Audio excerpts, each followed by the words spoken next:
Assalamualaikum warahmatullahi wabarakatuh. Bertemu lagi dengan saya. Nah, pada pertemuan kali ini kita akan membahas tentang strategi pembelajaran bahasa Arab. Nah, terlebih dahulu kita bahas tentang strategi. Apa sih strategi itu? Nah, strategi pembelajaran adalah suatu rencana atau pendekatan yang digunakan dalam proses pembelajaran untuk mencapai tujuan pendidikan tertentu. Nah, dalam pembelajaran bahasa Arab ini tentu strategi pembelajaran yang digunakan itu berbeda-beda ya dalam setiap maharahnya. Nah, pada pertemuan kali ini kita akan membahas strategi apa saja yang bisa digunakan dalam berbagai maharah. Oke, next. Oke, yang pertama pada maharah istima. Apa saja sih strategi yang bisa digunakan dalam maharah istima ini? Oke. Nah, yang pertama belajar dengan YouTube. Oke, YouTube merupakan platform yang sudah sangat familiar ya, dikenal oleh siapapun. Pasti rata-rata orang itu udah mulai bisa nonton YouTube. Nah, jadi sebagai pemanfaatan media yang sudah ada, kita memanfaatkan YouTube untuk belajar.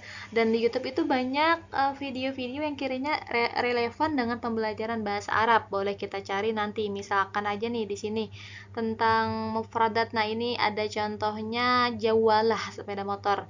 Nanti ketik aja di YouTube belajar bahasa Arab atau tema apa yang pengen dibahas, coba aja ketik, insya Allah ada. Nah, jadi nanti guru menayangkan video tersebut di depan santri atau santriwati dan mereka memperhatikan seperti itu. Oke, selanjutnya itu ada strategi listening and ordering. Yang pertama, langkah-langkahnya guru menyiapkan audio berisi cerita atau prosedur yang runtut berbahasa Arab. Nah, kemudian guru memecah isi audio jadi potongan kalimat atau gambar secara acak. Nah, siswa mendengarkan audio sambil menyusun potongan itu sesuai urutan yang mereka dengar. Setelah selesai, siswa mencocokkan dan membahas urutan yang mereka buat bersama guru, seperti itu. Kemudian yang terakhir, kegiatan diakhiri dengan tugas lanjutan seperti menceritakan kembali isi audio atau bermain peran, gitu. Oke, selanjutnya kita beralih ke maharah kalam. Nah, di sini ada strategi bambu dancing. Tadi sebelumnya di RPP sudah saya berikan contoh ya. Nah, ini yang pertama guru menyiapkan percakapan kalam, misalkan perkenalan atau aktivitas harian. Al-Ansyitah al-Yaumiyah misalkan. Kemudian tadi siswa dibagi menjadi dua barisan saling berhadapan, berpasang-pasangan. Nah, setiap pasangan saling berdialog sesuai topik selama 1-2 menit. Nah, kemudian setelah waktu habis, setiap siswa bergeser ke kanan untuk berganti pasangan. Kemudian kan dia berdialog lagi dengan pasangan barunya. Jadi otomatis strategi ini akan melatih kecakapan mereka dalam bertanya ataupun menjawab tentang tema tersebut karena dilakukan secara berulang-ulang. Selanjutnya lagi ada strategi role playing, yaitu bermain peran ya. Nah, ini mungkin udah biasa dilakukan oleh guru-guru di sekolah ya. Misalkan ada percakapan, biasanya disuruh maju dua orang gitu. Nah, di sini guru menentukan topik dan bermain peran. Kemudian siswa dibagi kelompok kecil atau masing-masing bermain peran sesuai topik. Nah, setiap kelompok melakukan role playing di depan kelas, guru memberikan umpan balik tentang bahasa, pengucapan, dan interaksi. Bisa juga ini lebih ke praktiknya ya, jangan sekedar dengan percakapan saja, tapi dengan praktiknya. Misalkan dari luar kelas menuju ke kelas, kemudian ada yang duduk, ada yang berdiri, ada yang ngapain gitu. Drama gitu, lebih ke drama. Bukan hanya sekedar bercakap-cakap. Nah, selanjutnya ada poster komen. Yang poster komen itu lebih ke siswa mengomentari suatu gambar gitu. Gambar yang ada tema tertentu, kemudian siswa mendeskripsikan gambar tersebut bagaimana tapi dengan berbahasa Arab. Selanjutnya ada talking stick. Guru memberikan topik yang relevan. Nah, kemudian siswa memegang kayu misalkan bergiliran. Kemudian musik diputar. Nah, ketika musik diputar, guru menghentikan musik tersebut. Siapa yang memegang kayu pas waktu guru memberhentikan musik tersebut, maka dia akan memberikan komentar gitu, atau berbicara dengan bahasa Arab gitu sesuai topik yang sedang dipelajari. Dan yang lainnya boleh menyampaikan pendapat atau pertanyaan kepada si pemegang kayu tadi. Selanjutnya kita beralih ke maharah qiraah. Di sini ada picture sequencing. Yang pertama, guru menyiapkan sebuah cerita pendek yang disertai dengan gambar-gambar yang mewakili alur cerita tersebut. Nah, gambar dicetak terpisah dan diacak. Oke, jadi satu-satu ya. Nah, siswa dibagi dalam kelompok kecil, misalkan 3 sampai 5 orang, disesuaikan aja dengan kondisi kelas. Kemudian setiap kelompok menerima satu set gambar yang sudah diacak. Nah, gambar itu diacak tapi satu set ada, jadi dari 1 misalkan sampai 12 itu ada, tapi setiap kelompok dapat 1 sampai 12. Kemudian siswa mendiskusikan isi gambar dan menyusun gambar sesuai urutan logis dan berdasarkan pemahaman terhadap cerita. Jadi acak, kemudian nanti mereka menyusun gambar tersebut, yang mana nomor 1, 2, 3 dan seterusnya. Kemudian lagi kelompok mempresentasikan hasil dari susunan gambar mereka, karena kan menjadi suatu versi cerita yang utuh gitu. Kemudian nanti guru memberikan umpan balik. TPS, think, pair, share.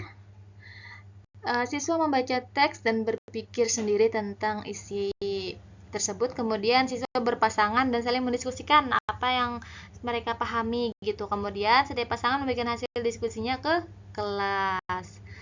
Di sini ada gallery walk. Nah, bisa kita lihat gambarnya, gallery walk. Ini kan di kelas nanti ditempel gambar-gambar gitu di ujung-ujung kelas misalkan. Nah, kemudian seperti pameran ya. Nah, siswa dibagi menjadi kelompok kecil, masing-masing kelompok memulai dari teks yang berbeda. Jadi kan nggak satu-satu terkumpul gitu, beda-beda. Kemudian mereka membaca teks yang ada di pos tersebut, lalu menjawab pertanyaan pemahaman yang disediakan, misalkan ada satu soal gitu, yang disediakan di dekat teks atau di lembar kerja mereka. Jadi ditugaskan terlebih dahulu, misalkan tugasnya apa pertanyaannya, kemudian jawabannya nanti ada di dinding tersebut gitu.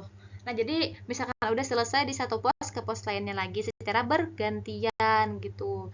Setelah mengunjungi semua teks, siswa membandingkan dan mendiskusikan hasil pemahaman mereka bersama di kelas. Kemudian ada strategi CIRC, Collaborative Interactive Reading and Conversation. Nah, yang pertama langkahnya adalah guru membagi siswa dalam kelompok kecil. Kemudian siswa membaca teks bersama secara bergiliran, dan yang lain diam. Kemudian setiap anggota bertugas memahami bagian tertentu, misalkan ide pokok, kosakata sulit, dan sebagainya. Nah, diskusi kelompok tentang isi teks dan menjawab pertanyaan pemahaman. Dan terakhir, presentasi hasil diskusi atau membuat produk bersama.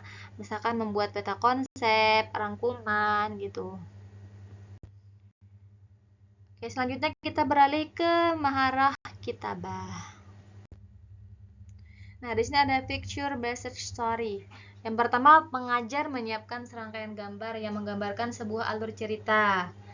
Disesuaikan saja ya. Kemudian siswa dibagi menjadi beberapa kelompok. Setiap kelompok mengamati semua gambar dengan seksama dan mendiskusikan alur cerita.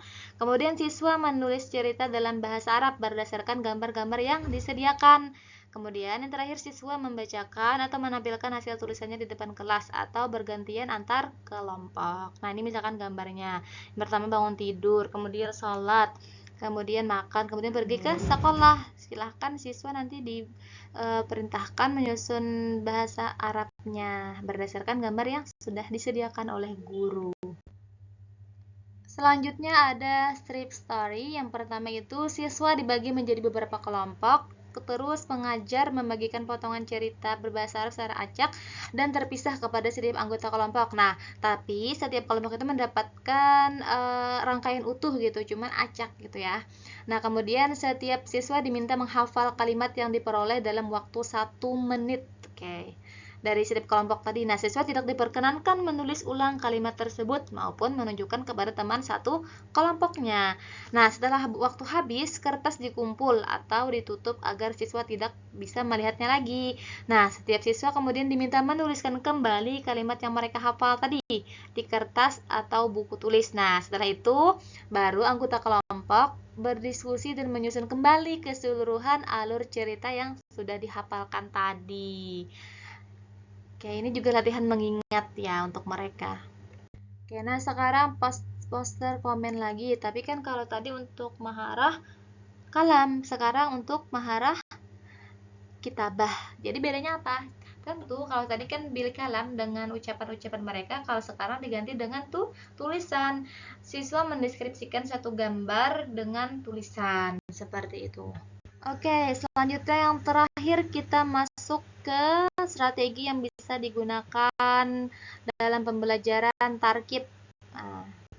Nah, yang pertama di sini ada workshop, itu yang caranya itu guru menyiapkan kata-kata berbahasa Arab, misalnya bentuk fiil, isim, huruf, atau bentuk syarat-syarat lainnya gitu. Nah, kemudian siswa diberikan kartu-kartu dan diminta mengelompokkan sesuai kategori tadi. Misalkan tadi isim yang mana aja nih kalimatnya isim, fiil yang mana aja fiil, terus misalkan fiil madi yang mana aja nih fiil madi begitu. Nah, kemudian nanti akhirnya didiskusikan.